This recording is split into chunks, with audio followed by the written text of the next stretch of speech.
Oke, kalau ada tetap begitu, sekarang pertanyaan begini, saya tanya lagi. Kan seseorang tersangka dituduh menguntungkan, memperkaya orang lain. Sedangkan kan korupsi itu kan memperkaya diri sendiri, itu tidak ditanya. Karena memang tuduhannya memperkaya orang lain. Oke, sudah seharusnya enggak penyidik menanyakan di BAP siapa yang diperkaya, ya? Kan tuduhannya memperkaya orang lain. Kalau saya mohon maaf nih, melecehkan putri orang, tentu harus ditulis dong namanya si Erni, si Susi. Nah, kalau begini memperkaya orang lain, tapi saya baca tadi BAP-nya itu sama sekali tidak ada pertanyaan apapun tentang siapa yang diperkaya, bagaimana dan berapa besarnya diperkaya. Apakah itu menurut Anda penyidik tidak profesional atau apa? Apakah saudara dulu pendukung setia Pak Joko Widodo? Iya, saya jawab terus terang aja. Kalau iya. Oke. Pertanyaan yang selanjutnya, karena Anda pendukung setia, apakah Anda pernah memberikan sesuatu dan sesuatu itu Anda berikan secara langsung berhadapan dengan Pak Joko Widodo? Oh iya, saya berikan koran ya. Itu kalau boleh diingat bulan berapa, tahun berapa? 2012, kalau tidak salah itu pertengahan tahun, saat dinyatakan dia pemenang. Dia pemenangnya. Saudara berhadapan langsung? Berhadapan langsung. Bersentuhan tangan begitu? Tangan saya memberikan koran seperti ini. Ya. Ini Pak. Ya. Lalu pertanyaan saya selanjutnya, berarti Anda melihat sosok wajah Pak Joko Widodo secara langsung, ya? Dan Pak Ahok sebenarnya. Ya. Pertanyaan saya selanjutnya, apakah pada saat itu kan sudah muncul kemudian bukan pada saat itu, selanjutnya kan sekitar 2017, 2018 hingga saat ini muncul isu tentang ijazah Pak Jokowi diduga palsu. Anda mendengar itu? Benar. Jika Anda mendengar itu, pernahkah Anda melihat postingan Dian Sandi di akun X atau Twitter pada tanggal 1 Juni 2025 yang sudah dilihat 7,9 juta? Pernah. Saya ingin sampaikan, apakah di depan atau cukup di sini, Bapak? Ini P8. Ya, saya ingin tunjukkan. P8 ya. Zaki di berkas. Ya. Ya. Mohon. P8 ya. Ya, P8. Ya, tadi saudara saksi mengatakan memberikan penghargaan kepada Pak Jokowi dalam bentuk liputan utama, ya, dan memberikan ucapan salaman, ya. Pak Jokowi terpilih sebagai gubernur. Apakah Pak Jokowi wajahnya seperti ini? Sangat jauh ya menurut saya. Ya, bukan. Sama tidak dengan yang Anda lihat? Anda kan salaman berhadapan langsung. Ya. Tidak. Lalu apakah postingan Dian Sandi yang Anda lihat ijazahnya seperti ini? Iya. Iya. Ya. Seperti ini ya, jelas. Ya, baik, terima kasih. Oh, itu postingannya. Ya, ini mohon maaf, kami tunjukkan di P7. Ini postingannya, mohon silakan rekan. Ya. Ini postingannya ini. Ya, melihat ini juga. Ya. Oke.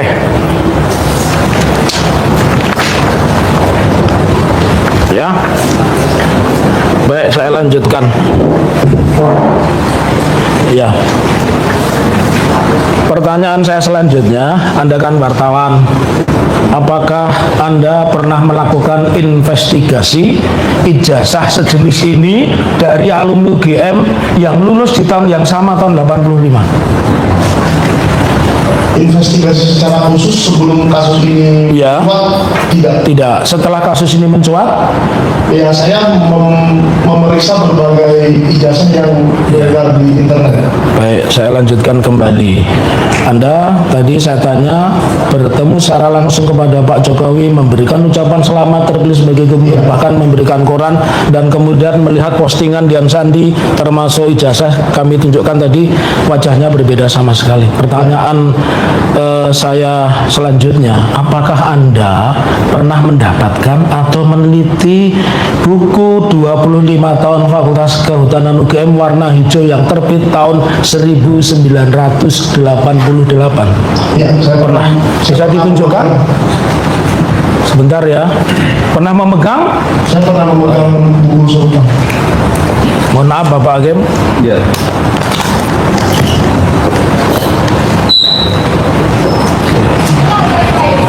Karena buktinya banyak. Ya, Bapak Ibu ya, tidak boleh live streaming ya. ya, ini ya. Baik, tidak boleh. Rekam silakan. Baik, boleh kami tunjukkan di depan Bapak Hakim? Silakan. Ya, monggo silakan rekan Bukti P berapa? bukti P27 dan 28. 28. Iya. Silakan. Mohon maaf, Anda kan melihat aslinya, apa kopinya seperti ini, buku yang Anda lihat? Iya. Ya. Apakah di halaman 280 ada gambar seperti ini? Ada. Apakah gambar ini sama dengan yang diposting Dian Sandi? Sama. Sama. Oke, terima kasih. Izin Pak Hakim. Iya. Ini di buku ini juga ada nama Saminuddin yang saya sebut tadi. Iya. Kebetulan pas di atasnya Pak Joko Widodo. Samudin baru tahu oh ini. Iya. Jadi itu yang menunjukkan skripsi juga. Iya. Jadi Menarik juga. ya, Sama. ya, pertanyaan wajahnya sama dengan ini yang di akun Yang di Dian X Sandi, ya. Dian Sandi. Penjara seumur hidup atau pidana penjara.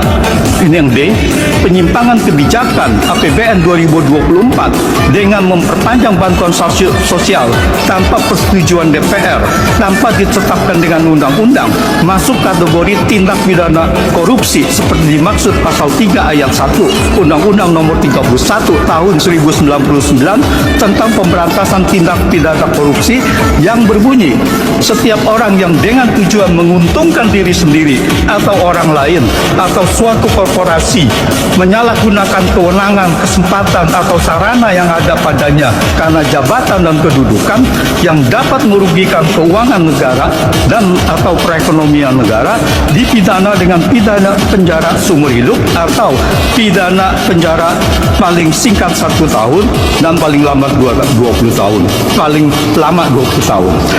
Keputusan Presiden Joko Widodo memperpanjang bantuan sosial sampai Juni 2024 secara sepihak, mengubah APBN 2024 tanpa persetujuan DPR, tidak ditetapkan dengan undang-undang, dan perintah pemblokiran anggaran kementerian lembaga yang sudah disetujui DPR dalam Undang-Undang APBN tahun anggaran 2024 merupakan bentuk nyata penyalahgunaan wewenang jabatan presiden dengan tujuan menguntungkan Gibran. Penyimpangan APBN 2024 tersebut mengakibatkan kerugian negara senilai 50,15 triliun sesuai nilai anggaran kementerian lembaga yang diblokir untuk anggaran bantuan sosial tersebut. Terakhir, penyimpangan kebijakan APBN 2024 untuk kepentingan politik yang menguntungkan anak presiden Gibran melanggar pasal 1 angka 5 dan pasal 5 angka 4 Undang-Undang Nomor 28 tahun 1999 tentang penyelenggaraan negara yang bersih dan bebas dari KKN. Pasal 1 angka 5 berbunyi, nepotisme adalah setiap perbuatan penyelenggara negara secara melawan hukum yang menguntungkan kepentingan keluarganya atau kroninya di atas kepentingan masyarakat bangsa. Perpanjangan pemberian bantuan sosial sampai Juni 2024 tanpa persetujuan DPR, tanpa ditetapkan dengan undang-undang, secara nyata merupakan perbuatan melawan hukum.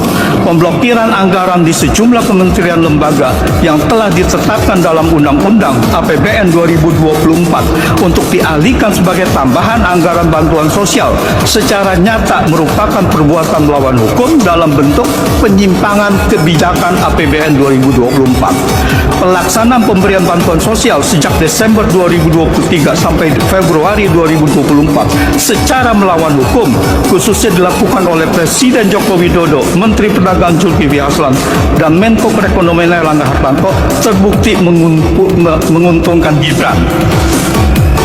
Hal ini tercermin dari pernyataan Zulkifli Hasan, Airlangga Hartarto yang secara terang-terangan mengajak masyarakat memilih paslon Prabowo Gibran. Menterinya siapa Pak? Waktu itu.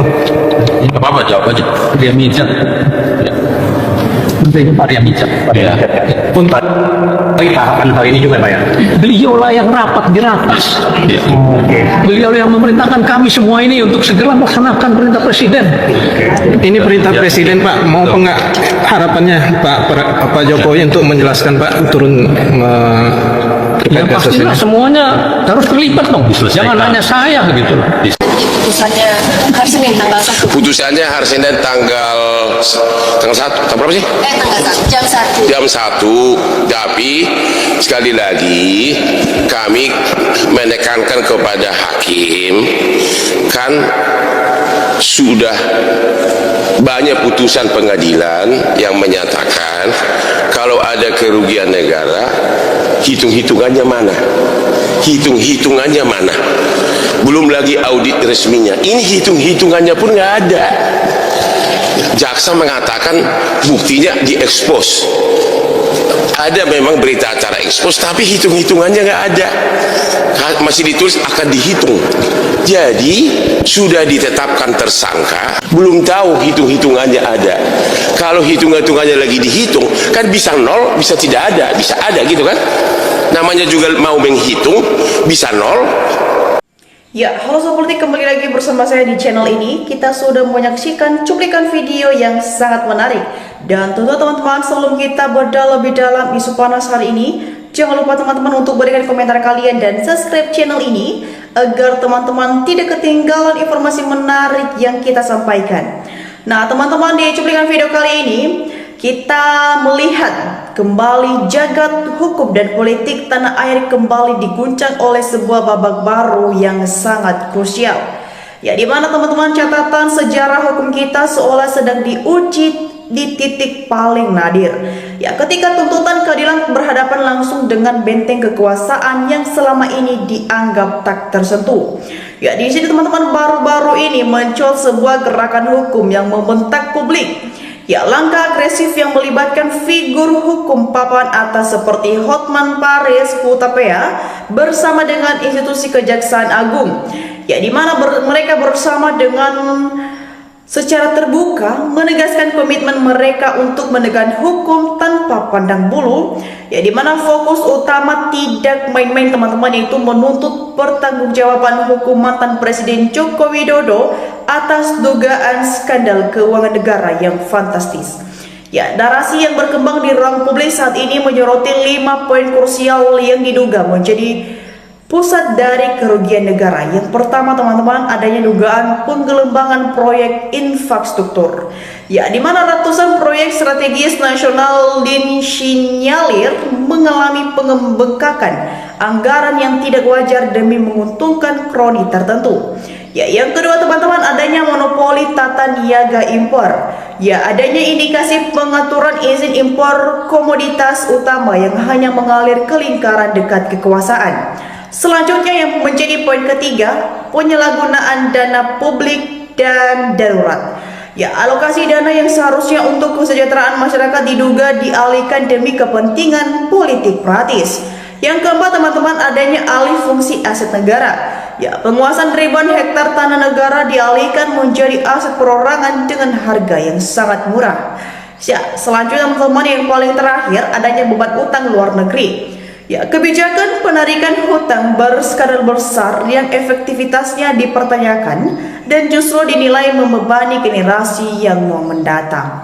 Ya, teman-teman semua, di mata hukum asas quality before the law atau kesejahteraan di hadapan hukum harus dijunjung tinggi. Ya, tidak ada jabatan yang terlalu tinggi dan tidak ada figur yang terlalu kuat dan tidak ada temeng politik yang boleh dilindungi atas tindakan yang merugikan hidup orang banyak.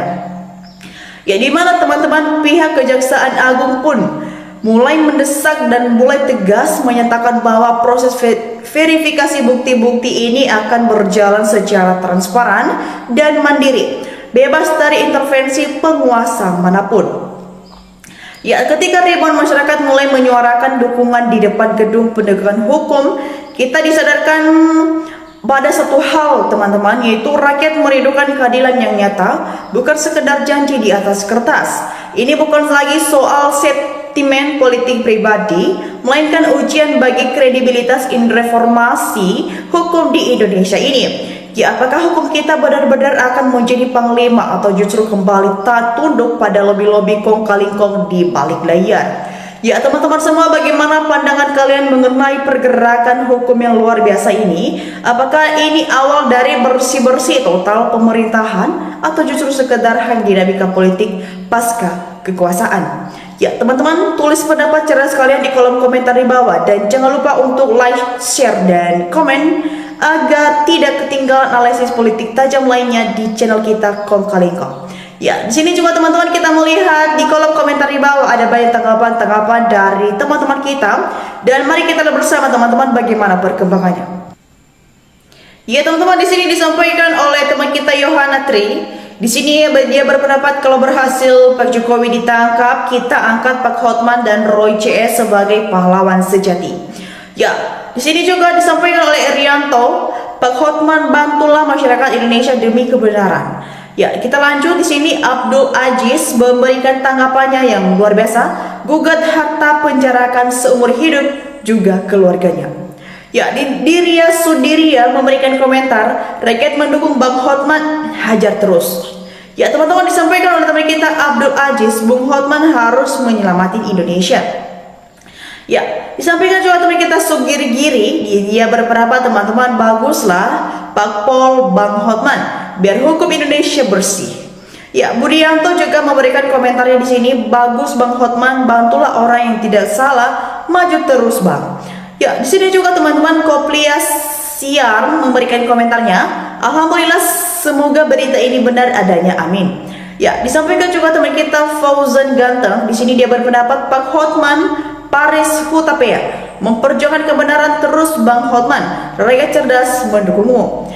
Ya, di sini juga teman-teman Muhammad, di sini dia berpendapat terima kasih Pak Hotman pantang menyerah, lanjut terus mewakili rakyat agar hukum berpihak pada kebenaran. Ya, di sini juga teman-teman disampaikan oleh teman kita Bapak Noh, ayo Pak Hotman Paris maju terus demi kebenaran.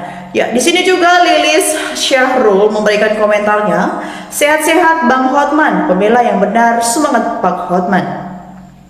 Ya, di sini juga teman-teman Jo Herman Sori memberikan komentarnya, kami rakyat menunggu langkah selanjutnya, semoga berita ini tidak hoax. Ya, di sini juga teman-teman disampaikan oleh kita Wakidus Mansudin. Di sini dia berbuat terima kasih Hotman, semoga panjang umur, amin ya Robi alamin. Ya, Abirsan memberikan komentarnya yang luar biasa, semoga terus berkuah kebohongannya hingga dipenjara dan sita semua asetnya hingga miskin.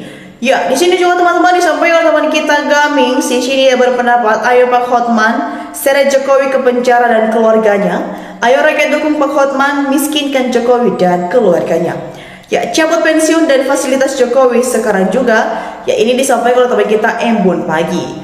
Ya, kita lanjut teman-teman, di sini disampaikan oleh teman kita Bapak Nuh. Ya, di sini dia memberikan komentarnya juga, lebih dari teroris dan pengkhianat bangsa harus dinusa kembangkan aja.